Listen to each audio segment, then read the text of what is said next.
Hey there folks, I'm Mark from Spectrum Pulse, and today we have from MisterWives Nosebleeds.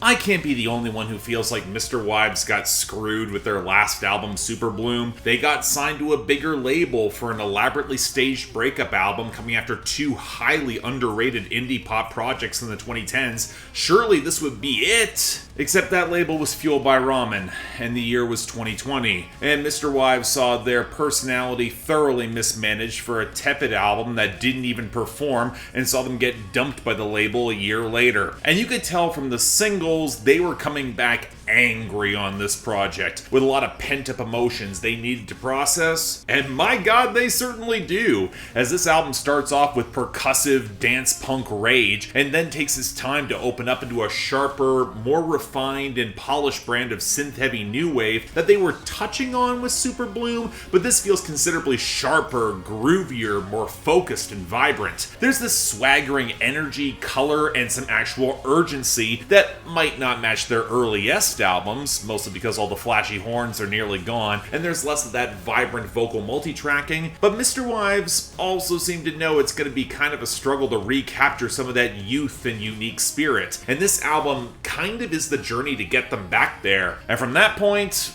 well, MisterWives, they've never really been the deepest band in the world, and that's kind of true with a couple songs on the back half here on their winding journey of recovery that can feel a little bit flimsy. But there are quite a few observations I actually like in capturing the frustration of indecisive paralysis, the feeling of getting boxed in while you are told you're at your greatest heights, where you might even actually appreciate some of the pain because at least it's not numbness, and then giving yourself the space and grace to stumble hard and regress when societal routines of self-care, they don't really get to the roots of your problems, or if you're tempted back into making those same mistakes again. But ultimately what we have here is a pretty punchy, high-energy indie pop and new wave album with enough flair and groove to stay pretty catchy, and more edge to pump up some accessible melodic texture that maybe could afford a little bit more variety. It's probably their most rock-friendly release, even if I would struggle to call it precisely great. MisterWives, they don't always modulate their albums as well as they should. It could have afforded a few moments to slow down, and the heavily processed 80s new wave textures, they can start running together. It's a pretty familiar sound. Still, I would call this a really nice return to form. It's a pretty fun project.